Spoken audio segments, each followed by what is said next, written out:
Great, we'll get underway. Others are still joining us, but I want to make sure that I let you know who is joining us this evening. I'm Provost Mary Clark, Provost and Executive Vice Chancellor here at the University of Denver. And I am joined by our undergraduate deans this evening, who will share with you more about their schools and colleges and their reflections on some tough questions that I'm going to put to them this evening. So I'm just going to go around the tile in the order that folks are displayed for my purposes. And that would begin with Dean Rhonda Gonzalez, Dean of the College of Arts, Humanities, and Social Sciences. Very glad to have you with us this evening. Next to Rhonda on my tile is Dean Michelle Sabek, who is Dean of the Ritchie School of Engineering and Computer Science. Thank you for joining us. Immediately below Michelle is Associate Dean Tricia Olson from the Daniels College of Business. Thank you for joining us. Followed by Dean Andre Kutatalazzi of the College of Natural Sciences and Mathematics. Thank you. You can tell him by his backdrop. Next, Dean Kutatalazzi is Dean Fritz Mayer of the Joseph Corbell School of International Studies. Thank you. And rounding out the program is Dr. Jennifer Karras, who is our Vice Provost for Academic Affairs, oversees both undergraduate as well as graduate programming. So I think we'll get kicked off with the first question, which is over to you, Dean Gonzalez. You oversee the largest college at the University of Denver, the College of Arts, Humanities, and Social Sciences. And your college is the home to a lot of the liberal arts learning that takes place at DU, though I'm quick to add by no means all of it. Really, all of our units are engaged in the liberal arts. But the value of the liberal arts has been hotly contested in the media in recent years. And I'd love to hear your reflections on how you articulate the value and how you might address those who are skeptical. Thank you all. Thank you for the introduction, and thanks everyone for joining us this evening. As Provost Clark mentioned, I am the new Dean of the College of Arts, Humanities, and Social Sciences.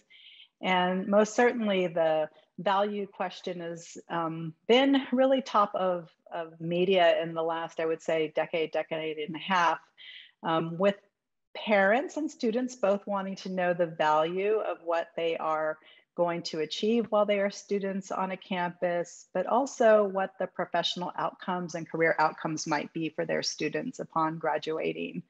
Our college is the largest in terms of enrolling students, with more than 20 programs, schools, and departments across the college. So there is something for everyone. As the College of Arts, Humanities, and Social Sciences, we do go by the acronym CAUSE on campus. So for those students and parents who may visit us here in the future, when you hear the CAUSE called out, I'd just like you to remember that that is the acronym for our college.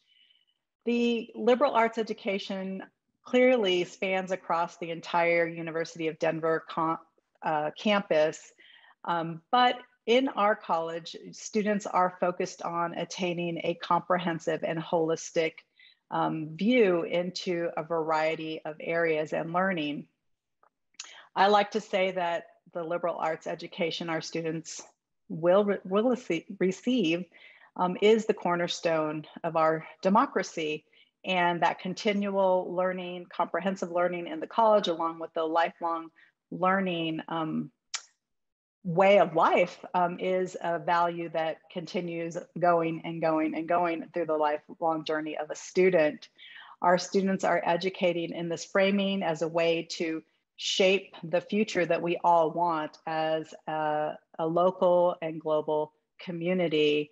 One of the things I maintain is that cause is where we are preparing future generations of global thinkers and world changers.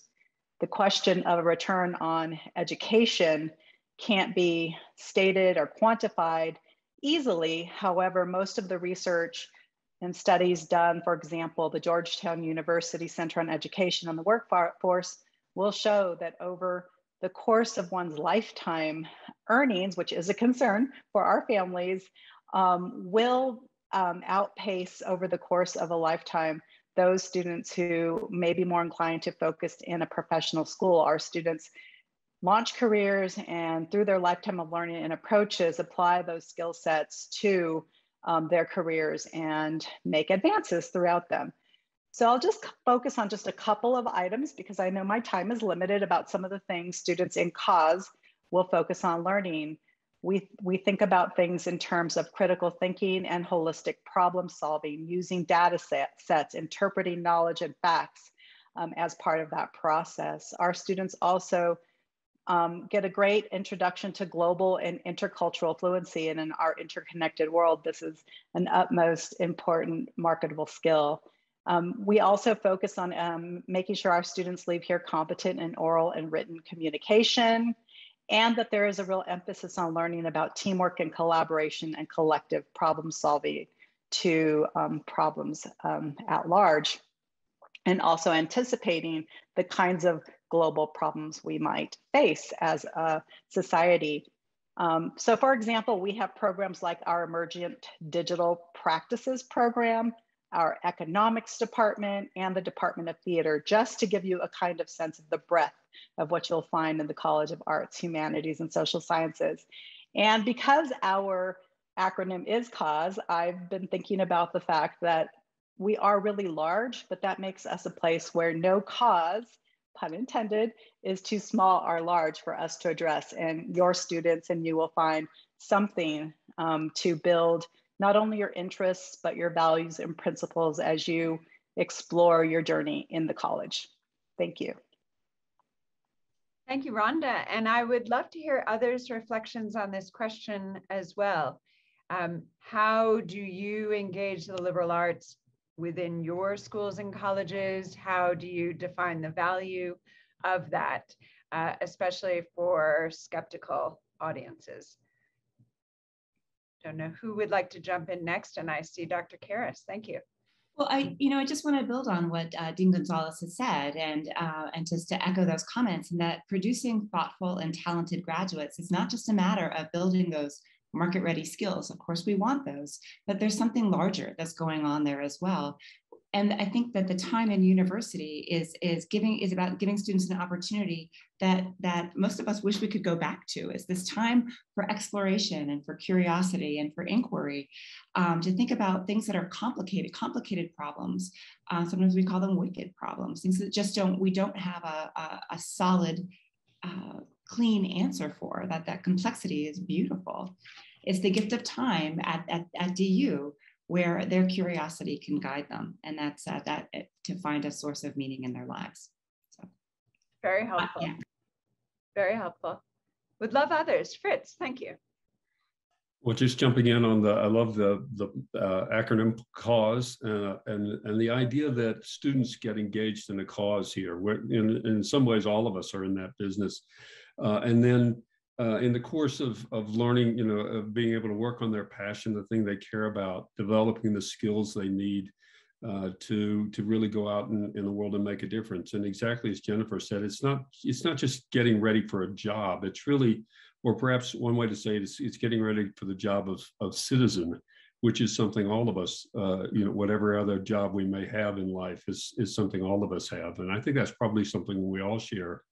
At DU, our motto being private university for the public good, that focus on helping students, whatever career they might have, find a cause, a public cause that they care about, and developing the skills they need to really make a difference and be effective in that world. Very helpful. Would love to hear others' thoughts as you have them. And I might stir the pot. Yes, Tricia, thank you. I was just going to say too, I should share, not that this is a secret, but I'm at the business school. So I'm the associate dean for undergraduate programs at the business school, but my PhD is actually in political science. So I embody sort of that interdisciplinary perspective about how states and markets interact. And as a result, I think our curriculum and the research and offerings that we have here really, I think in many ways, I guess the other piece I would add to that, not just me, but the reason I'm here is that our namesake, Bill Daniels, cared deeply about ethics and business ethics. And so how can you possibly engage in those discussions without having an interdisciplinary perspective about the purpose of business and how business can actually contribute to the social good? So I think in so many ways, those conversations are even more meaningful when you have a diverse perspective in the classroom. And that's what I love about being at a business school, but being part of a broader liberal arts community that just enriches the sorts of students that we're able to produce and inspire and work with. So that's sort of the business end of that conversation for now. Thank you. I'm going to move to our next question, but I'd love folks to jump in about our next question as well as about the liberal arts, because I see them as integrally related. But my next question is directed to Dean Katatalazzi. Whether you could talk a bit about the benefits of research opportunities for students at the undergraduate level.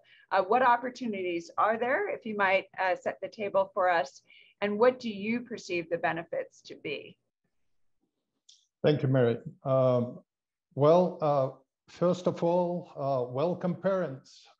We have been preparing all summer for the students to arrive. So it's all very exciting for us right now. So your student will be joining a vibrant academic community at the University of Denver, and we will challenge them both intellectually and help them grow professionally and personally, and probably more so in this extraordinary times. At the College of Natural Sciences and Mathematics, we have more than 1,000 of undergraduate and graduate science majors.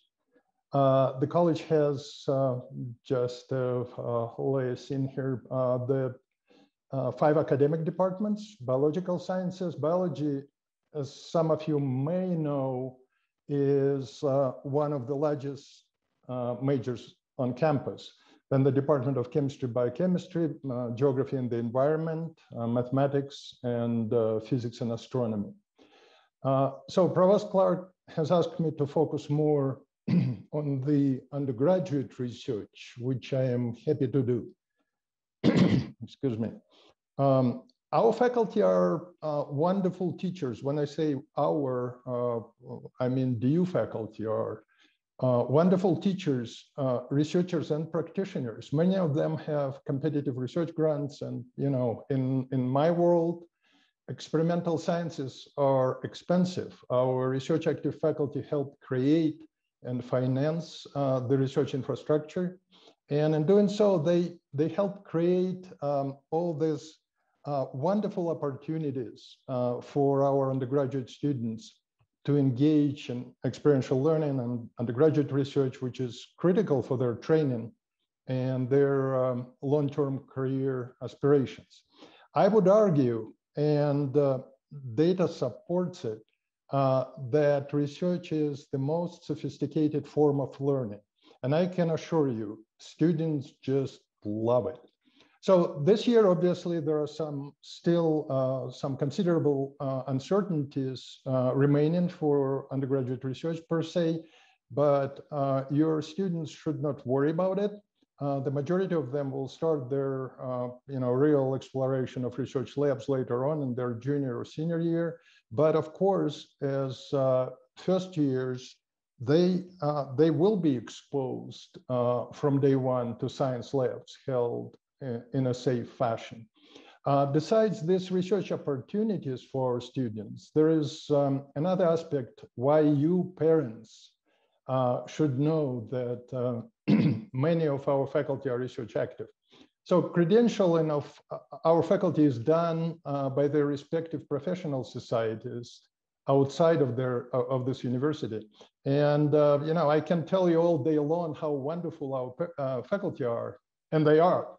But the fact is, you don't need to take my word for it. All you need to do is to visit our web pages and see for yourself that our faculty are visible on national and international arena, that they're competitive, obtaining federal research grants, publishing research papers in top-rated scientific journals, and otherwise competitive in their respective field.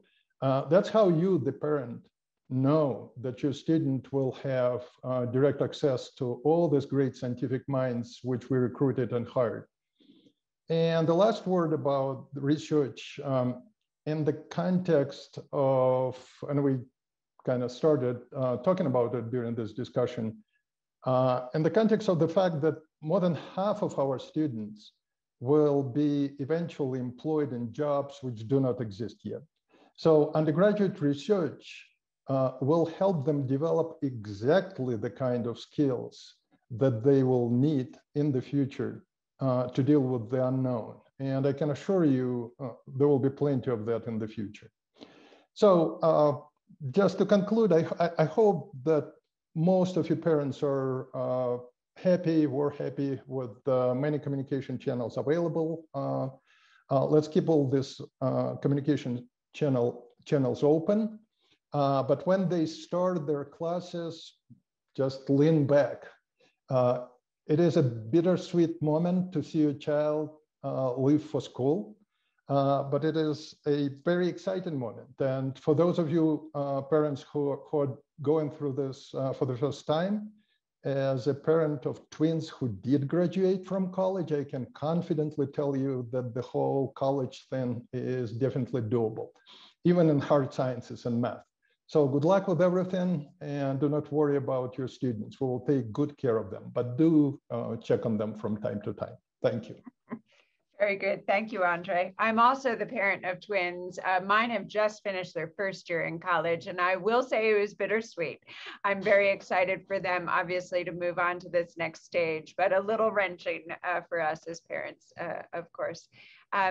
Let's see, would love to hear others' thoughts about research opportunities for our undergraduate students, because I know they're in every unit on campus. So anyone else who'd like to offer some examples? Thank you, Rhonda. Sure.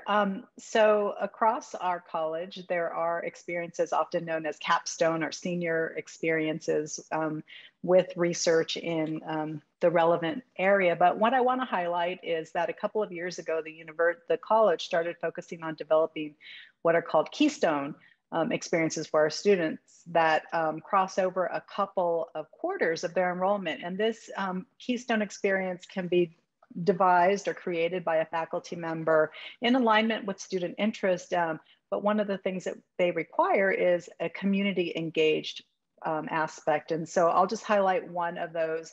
We have our Casa de Paz or House of Peace Keystone experience, where our students are actually going out to work with immigrants who are adjusting and acclimating to being in the US. And so some of the things that I've been learning about those student experiences have really launched them into areas of career trajectory that they hadn't anticipated until they began working in community with those populations as part of their research projects in the Keystone experience. So when your student is on board and starts to look for those kinds of Keystone experiences, there will be a menu of them to think about, which allow them to not only go into community and be engaged, but to work firsthand with faculty on research. Terrific. Thank you, Dean Gonzalez. Other examples that folks might like to offer? Dean Savick, I wonder if I might ask you, because I know your students are deeply engaged with research. Sure, I think there's two primary ways that our students engage in research. And so first would be, many of our faculty also engaged in funded research. And so they welcome undergraduate and graduate students into their laboratories. And I think relatively early in their academic careers, many of our students get the opportunity to work in a research lab. And I think that's a really fantastic experience because, as you've heard from my colleagues, it's really integrative, right? So students have to really kind of connect the dots between a lot of the different disciplines and courses that they're learning and tie it all together to be successful in the research lab. And then much like you just heard, in terms of Keystone experiences, engineering and computer science degrees have what we call a different type of capstone experience, a senior design project. And so students engage in small teams for an entire year, often with on a project that's corporate sponsored. So they work on a real world problem that comes to us from industry or comes from some outside entity, and they spend the entire year developing solutions, prototyping those solutions, and then presenting them back to the sponsor. So I think it's just a great example of, again, capping off their academic career by tying it all together and working in the way that they will when they go out finally into the workplace and begin their careers. Dr. Karras, I wonder if you might want to provide some additional examples of undergraduate research. Absolutely. I love what our deans have really focused on, which is that cumulative work that our students are doing in their majors when they're at their end of their college career. But I think that for many students, when they begin thinking about how do I even get to that place, I don't even have an idea about what research is or what's really interesting. There is a center within academic affairs called the Undergraduate Research Center, and there's opportunities for students to apply for and receive funding to do research in partnership with faculty. It's actually called PINS, it's Partners in Scholarship, or to do their own research over the summer. They get a stipend to do that, or if they would like to, so if they are history majors and they need to travel to an archive, they may apply for funds to travel to the National Archives if they need to do that for the special kinds of work that they're doing. So I think that the idea is that think of those research experiences as building blocks, right? They start small. They might happen within a class, where even within our writing classes, the second class in the required writing series is called it's research. And so thinking about taking on a small research project as part of a class, thinking about then what are the next steps, what might interest me, can I partner with a faculty member and do something? And then how does that lead me into either my major or a different kind of interest, something that might be interdisciplinary, whether that is sustainability, or if that is something related to policy that might connect across different units. If we're thinking about, Tricia, I think you did a really lovely job about thinking about how does political science and the markets, how do those things combine? There are opportunities along the way throughout the career for students to really thread those highly impactful experiences together and culminate in something that's really wonderful in their signature work and major. Very helpful, thank you. Dr. Olson, I would like to transition to you and really taking a thread from what Dean Katatalazzi had said about, in many ways, we're going to be graduating our students into jobs that don't yet exist. So as Associate Dean for Undergrad Ed in the Business School, would like to know how you think about this and how the curriculum is supporting our students in this regard. Because our students are going to be graduating increasingly into jobs that don't yet exist in small startups, in tech firms, and entrepreneurial spaces that it may be hard for us to anticipate today. So what basic building blocks or skills do you empower our students with? I have a magic ball in my desk. So oh, great. That's what we use primarily. No, I'm just terrific. No, first, I just want to thank you for organizing this and join my colleagues in welcoming the students and parents who are on the call. So as was mentioned earlier, I'm filling in for our Dean of the Daniels College of Business, Vivek Chowdhury. And so before I go into the world of entrepreneurship, Dean Chowdhury likes to say that we often have a dual challenge. So our first challenge is to prepare students for their first day on the job. And that partly comes from the fact that the jobs where people stay for 30 years and have a couple of years to learn how to do the job, those are largely gone. So a lot of studies now show that students today will likely have 7 to 15 different jobs or job changes, I guess, during their course of their career. And so we're implementing programs now and have been for a while to really help students get those jobs, exposing them to technological skills, analytical skills, functional skills, and more. And so one component of our curriculum actually is a partnership with our career services and just our faculty, and it's called the Daniels Professional Development Program. And so there's a part 1, 2, and 3, and I won't give you the long version, I'll give you the short version, but I like to think about it as part 1 is sort of exposure to different sorts of jobs. We all can think of our own career histories, and it's sort of who you knew or who was in your circle that influenced you. So we're really trying to help students understand who's out there? What's our alumni network like? And how can they reach out to those folks? That actually is kind of the second part, which I call execution. How do you network? How do you get to know people? What is an informational interview? And we actually, in the second part of this programming, have mock interviews where students record an interview and then alumni give them feedback on that interview. And so just trying to give practice to the execution of getting a job. And then the third piece I like to think of as expertise, and this is the newest one, but it's really sort of for our juniors and seniors who say, you know what, I know that this is now the area I'd like to go into. What are sort of those skills or tools that I need to at least have a working knowledge of to convince somebody in an interview that, while I may not understand this technology 100%, but I can certainly figure out how to learn more. I know what I don't know, and I know how to learn more. And so those three components, I think, really are trying to help us prepare students for that first day on the job. The second challenge, though, is what Andre mentioned and you just mentioned, Provost Clark, is how we prepare students for jobs that are 15 years from now or don't exist even 4 years from now. And so at Daniels, we really actively think about the enduring set of skills that will ensure our students well-rounded success, regardless of where the world ends up. And so we end up talking to a lot of our internal and external stakeholders about this. And time again, they actually identify many of the skills that Dean Gonzalez mentioned: communication, emotional intelligence, critical thinking. And over again, we hear about the importance of problem solving, and especially problem solving in domains that are not necessarily in one's area of expertise. So that's where the interdisciplinary perspective of our undergraduate program really comes into play. And so I think that's what, the students on the call will get to do and need to do. So they're going to need to work collaboratively and creatively to solve problems. And I think it's exciting. It's not altogether new, but I actually think it's something in which DU and Daniels are really ahead of the game. So that, I guess, is sort of one answer. Moving on to the entrepreneurship piece, another set of skills that our community really identifies as critical is having that creativity and entrepreneurial mindset. And I actually think of it as entrepreneurs, but also folks that want to change organizations, which we call intrapreneurship. They're not that different, actually. And so these are the skills also that Dean Gonzalez mentioned, and I love this phrase, to allow students to shape the future. That was so beautiful. So at the Daniels College of Business, in addition to our 8 departments at the business school, we have an entrepreneurship minor. So I'll just spend a little bit of time talking about that. One of the first classes students take is called the 4th Industrial Revolution.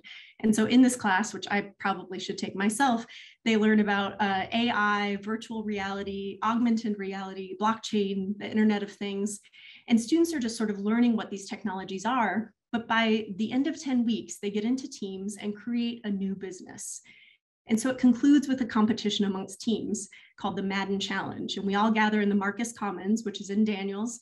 And there are 32 teams that share how they'll use these technologies to create new businesses. And frankly, it is incredible how 18 and 19-year-olds come up with such innovative ideas after just their first 10 weeks in college. So one that was just from last year is an example called Vertinet. And it was this technology that students decided in developing countries, there's a lot of plastic that isn't recycled.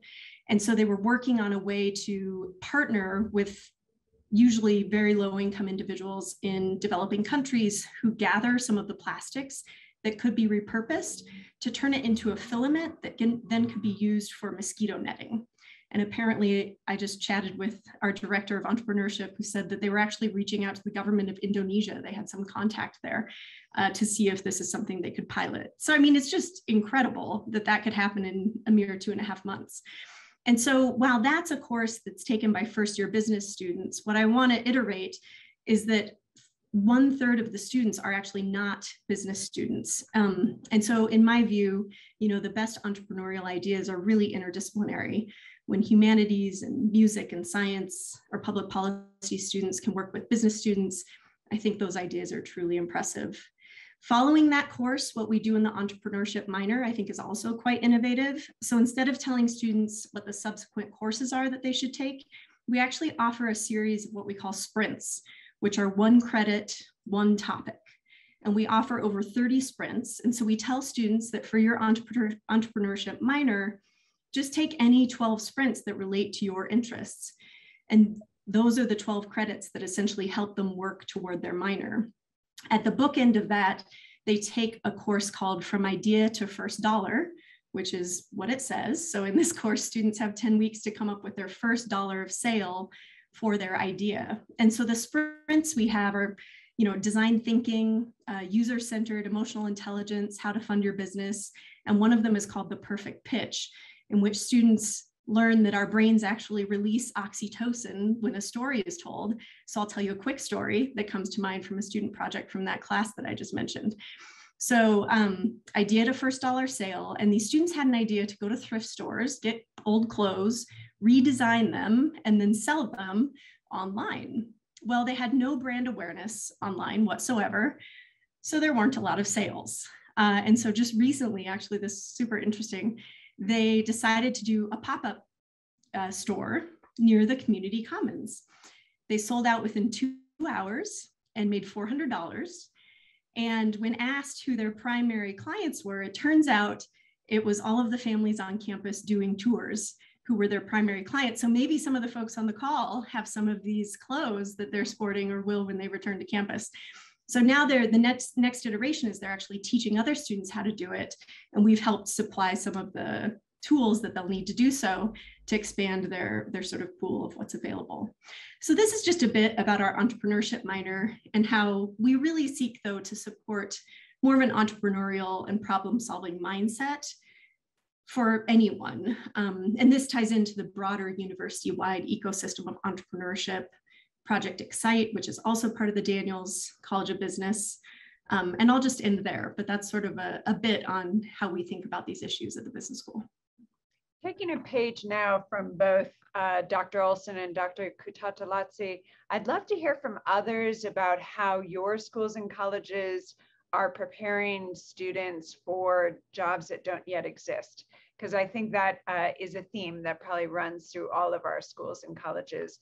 Fritz, when I think of the work that you do, there are wicked problems that future generations will need to address, that you're helping students build the public policy skills around analyzing and advocating for. But if you could just share a bit of that work with us, I think that would be of interest.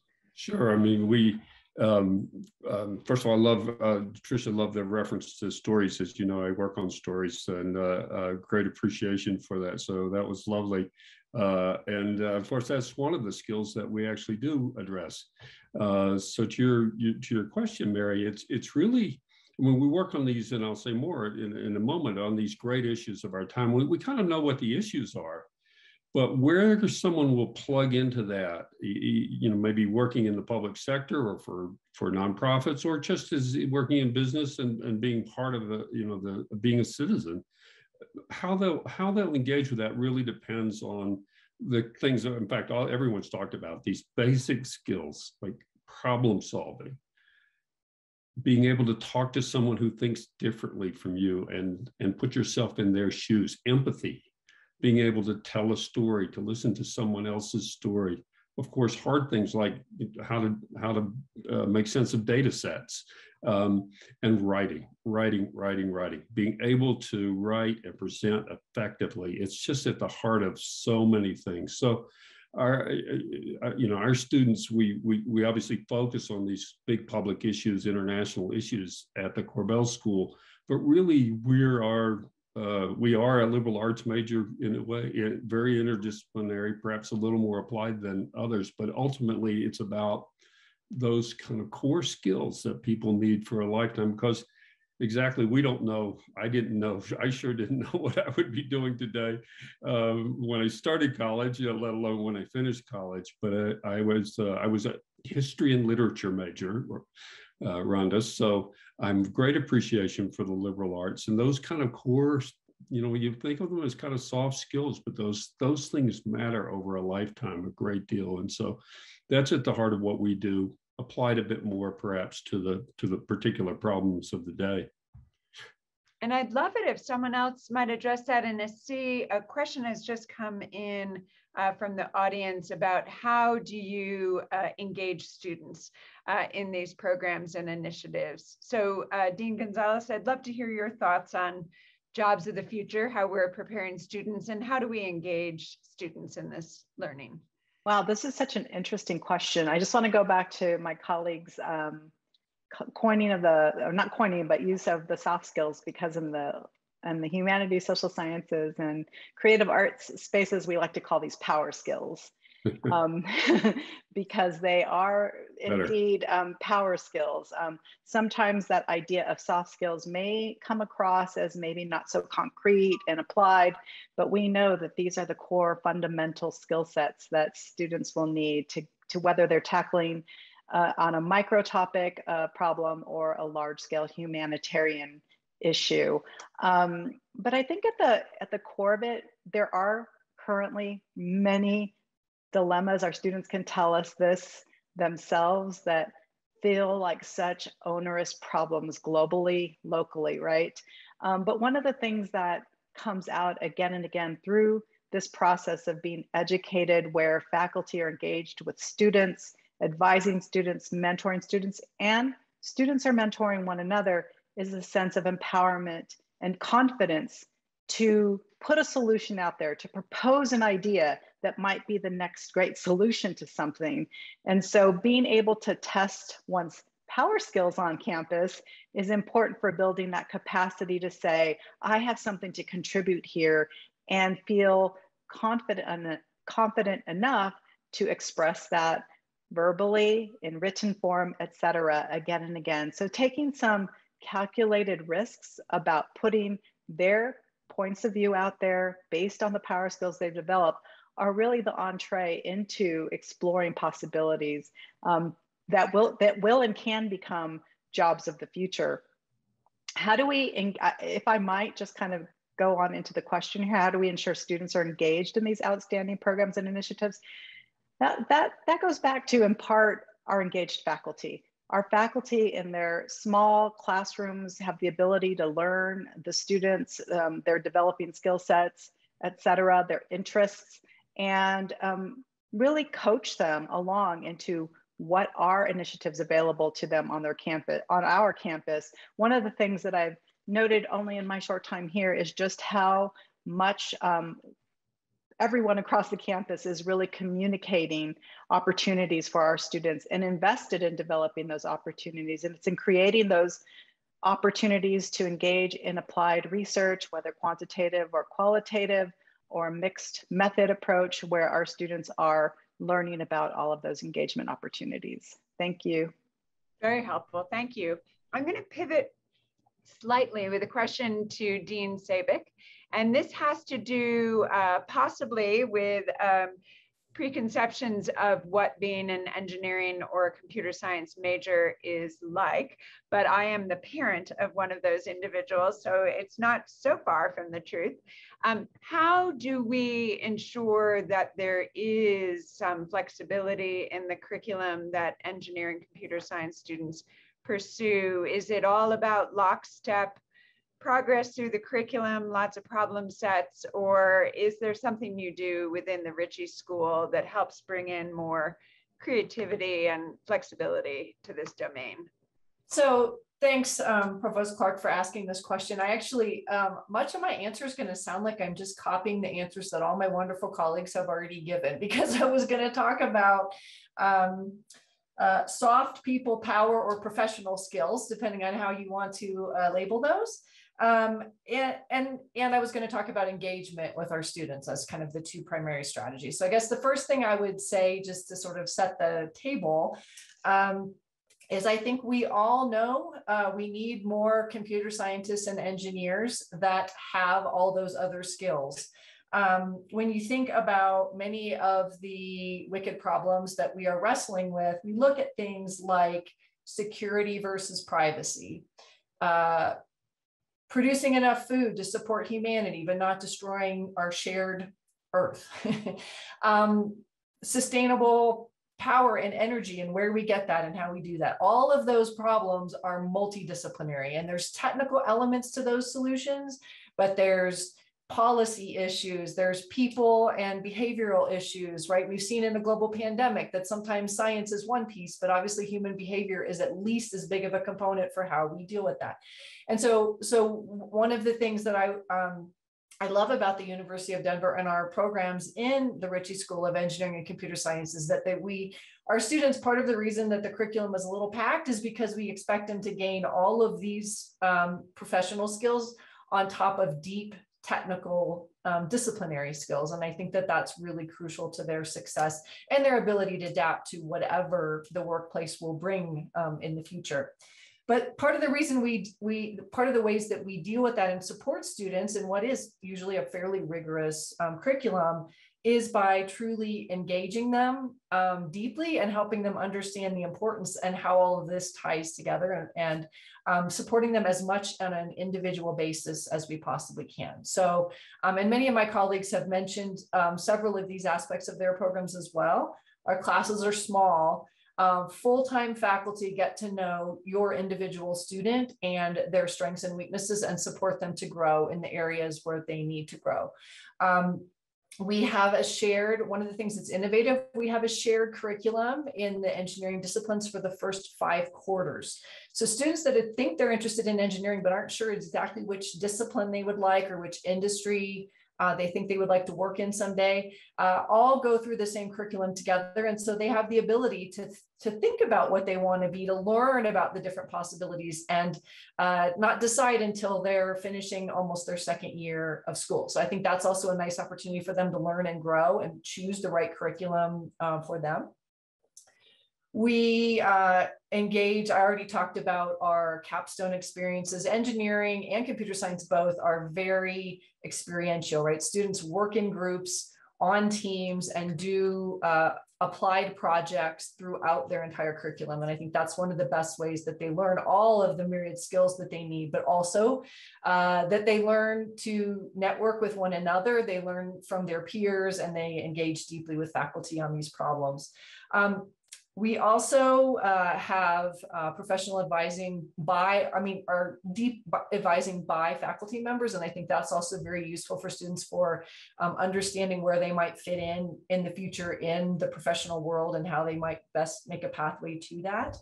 And one thing that I would also emphasize, I think it ties in with what you just heard from Tricia, was this idea of entrepreneurship and how we can add value. We have a number of programs where we work with Daniels College of Business and others across campus to get students thinking entrepreneurially and innovatively. We also have an amazing innovation space or set of spaces within kind of our engineering and computer science complex, where students are able to engage really from the moment they set foot on campus, regardless of their major, in ideating, innovating, prototyping, testing, breaking things, learning from that, and trying again. So I guess I would say that we don't have, our curriculum isn't, it's still good. It's often for students considered challenging, but I think they usually realize that there's a good reason for that challenge and that we set the bar high on purpose so that we can, but we help the students to reach that bar. Very helpful. Thank you. Dean Mayer, I have a question for you that you have alluded to a bit already, but I'd love for you to develop further. How has the international studies field changed or evolved in the last 10 years? Where do you see it going? What are the primary opportunities you would identify for new students? Would love to hear you identify some of these points of real opportunity and engagement for our students. Well, thank you, Provost Clark. And my goodness, what hasn't changed in the last 10 years? It's quite extraordinary. First, let me just say to all the parents on the call, I've been there. Like 2 of my colleagues, I also have twins and an older son, 3 sons who've made it through, and they've all taken very different paths along the way. What an exciting moment for your student and for for you, bittersweet. I understand that, but and just to reiterate all the, first of all, I would like to go back to school and take all of the majors that my colleagues have described. It is really, you know, running through all of this is this wonderful attention to teaching, to the student experience, to skills. It really is in the culture of the place. So coming to your question, Provost Clark, and what we do, the Korbel School is kind of remarkably one of the world's leading schools of international affairs. We were ranked 14th in the world last year, mostly for our graduate programs, but we have very strong undergraduate programs in international studies and also in public policy. And I guess the curse is, you know, the old curse is, may you live in interesting times. So, well, we live in interesting times, and you know, so much is changing. It's almost a tectonic shift in the international landscape. You know, the world system that was set in place at the end of World War II, which really largely governed the world over that time. I mean, obviously a lot of complexity there, is really crumbling in lots of ways, and there are challenges all around the corner. We like to say at the Korbel School, we work on the great issues of our time, and they're out there to see. I mean, we can't help. You know, I've been watching President Biden's speech about Afghanistan today, and the changing role of the United States in the security field, the immense challenges of what now looks like a failed effort at nation building in Afghanistan, the rise of China. All of these pose incredible challenges to the United States and to the world in terms of the future of security. Climate change. I mean, we've been joking on smoke here. Today I read the Colorado River the water from the Colorado River will be limited for the first time to Arizona farmers, profound impacts on them. And of course, you know, globally, we just saw the new IPCC report coming out. These were on the horizon 10 years ago, but they're so immediate now. It's so pressing now. And I could go down the list: the economic inequality, you know, how do we make a global economy and a local economy that works for everyone? The pandemic has exacerbated the inequalities, and particularly a huge gender dimension to this. Women have lost their jobs to a much greater extent than men. How do we tackle those kinds of problems? And so for all of these issues, whether it's security or climate change or the economy, these are international issues, but they're also domestic issues. We see that with human rights and the social justice movements here and internationally. And again, just the centrality of human rights. I'm just, you know, it's just so painful today to watch what is happening in Afghanistan and to think about our responsibility to young women there whose lives are going to be profoundly changed today by all of the people who helped us along the way and who may be in great danger now. So there are these issues internationally, but of course we have our own issues at home. And finally, the issue that I probably spend more time on than anything right now is just thinking about democracy. How does our system work? We're not going to solve any of these problems in this country or around the world unless we have effective systems of governance. So that's a lot. Those are the issues we work on at the Korbel School, doing what we can directly in terms of engagement. We have a faculty that's very engaged, very publicly involved with these issues. But really, ultimately, it's about preparing our students to be leaders in the future, to engage in these issues, whatever it is they end up doing. And we know that our undergrads, most of them aren't going to go work for the government or be public servants. We're not trying to do that. We're trying to help them develop the skills they need to be effective citizens, able to participate in democracy to solve those kinds of problems. But it's a sea change, and to be honest, I mean, that I suppose, you know, the last thing I'll say on that, it's in its way, it makes it exciting for us, right? The old sureties are no longer there, and we're all, along with our students, the faculty, we're all scrambling to try to make sense of this world and to think through what, you know, how do we make these things better? And so I think it's it's an interesting time. It's a fascinating time. And it's one in which we're all deeply engaged as a community at the Corbell School in trying to tackle these issues. Thank you, Fritz. And before I pivot to my last pre-prepared question, I want to encourage those who are on the call in our audience to post questions in the Q&A. I think there'll be time to address a couple, and I want to make sure to invite you. But now I'm going to turn to Dr. Karras. Dr. Karras is Vice Provost for Academic Affairs. You oversee the entirety of the undergrad and graduate curriculum. We have focused substantially today on the academic disciplines, and students might be able to see themselves in the different schools and colleges. But what about students who don't quite see themselves, are still searching, or maybe they have multiple interests, and students who are open to the idea that their interests might evolve over time? Would love to hear how you engage with those students. Sure, thank you so much for that question. That's a big question, and I'm the parent of not twins, but 3 girls, 2 of them in college. Took the middle child to college yesterday. She's beginning her sophomore year, and newsflash, it's still heart-wrenching, right? That was a hard one for me. I didn't expect it, so I think we need a little parent support group. So if you need a Kleenex, you look for me on the drop-off days. I'll be there. I'll be there with you.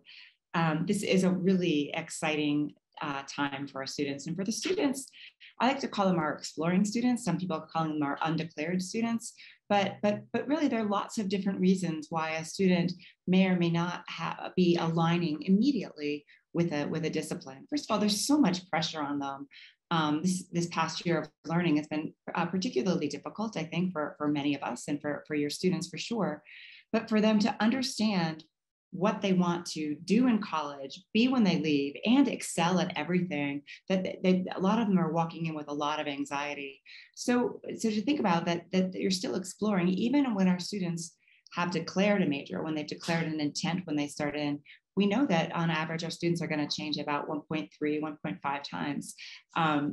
So there's still a lot of movement that's going along. And as Dean Sabek said, sometimes that is moving within a college, right? If I want to move between mechanical and engineering, or even all the way to computer science, or within the Daniels College from marketing to finance, or if it's something moving from or adding a second major, if I want political science and public policy, right? So finding those bridges, that takes a little bit of time and a little bit of exploration.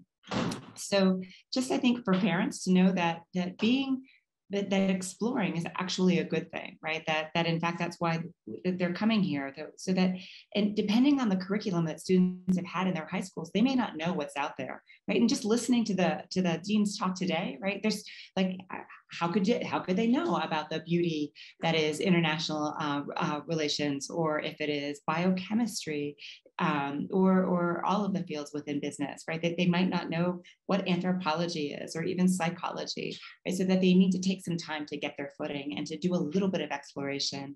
And that is really what our curriculum is built for. We have a general education component to the degree. It's called our common curriculum. And that allows students in a non-risky way to try out certain types of courses and allow things to still count. I think that's what frightens students and some parents, to think that exploring means that they're that students are wandering aimlessly, just picking up classes willy-nilly, and that's not the case.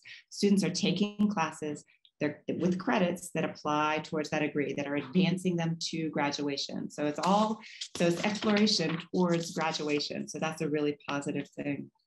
We also have the kinds of students who are exploring, who just don't know where they fit in. Their career that they're imagining for themselves is interdisciplinary to begin with, whether that is something that is, they want to do something in sustainability, but are not quite sure how to get there, if that's through environmental justice, or if that's through environmental science, or if that's through investigating policy related to climate change, right? There are different ways to get at something.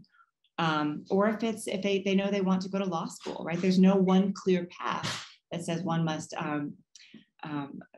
I just had an animal run by me.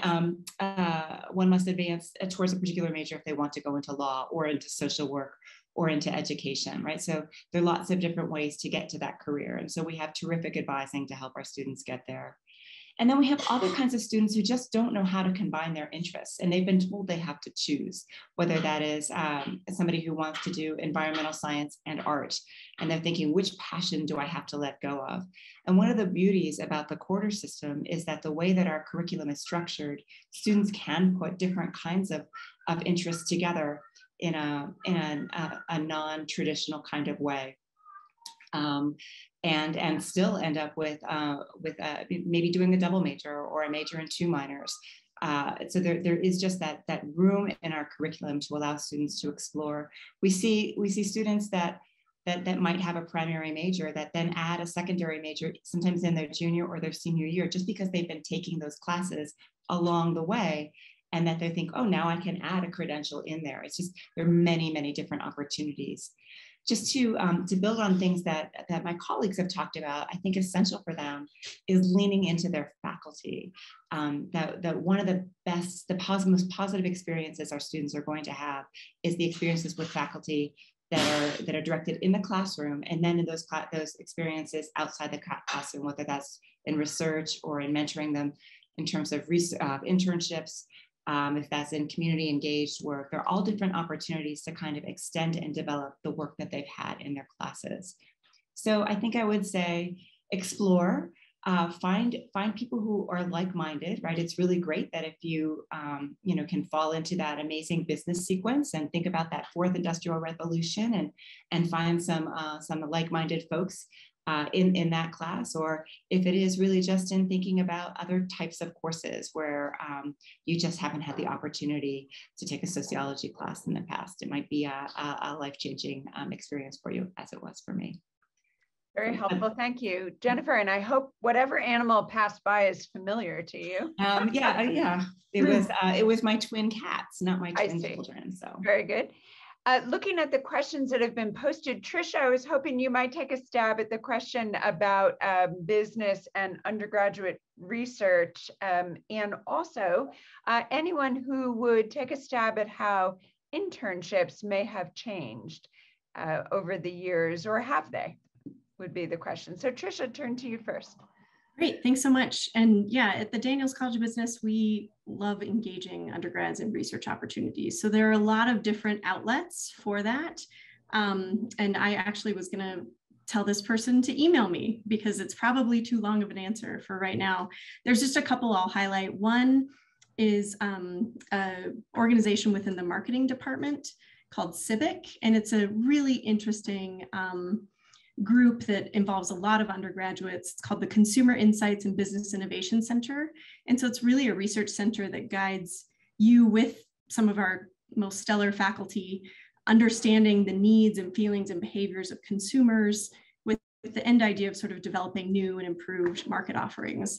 And I have probably been at the business school too long, because now I think most issues are a marketing problem, whether it's democracy or science. I'm like, we need to explain it better to people, or in a way that's helpful and understanding to their own meaning and purpose. So that's just one opportunity. There are many others across disciplines. So I would just, my email is just my name that you see on the screen. So it's trisha.olson@du.edu. And maybe I can learn a little bit more about your student and what they would be interested in and sort of direct them to the appropriate faculty. But there really are a lot of opportunities, and research, I think we push experiential learning, hands-on learning, and research is really one of the best ways for that to happen. So it's exciting when undergrads come in with an interest in that. So thanks for the question. Very good.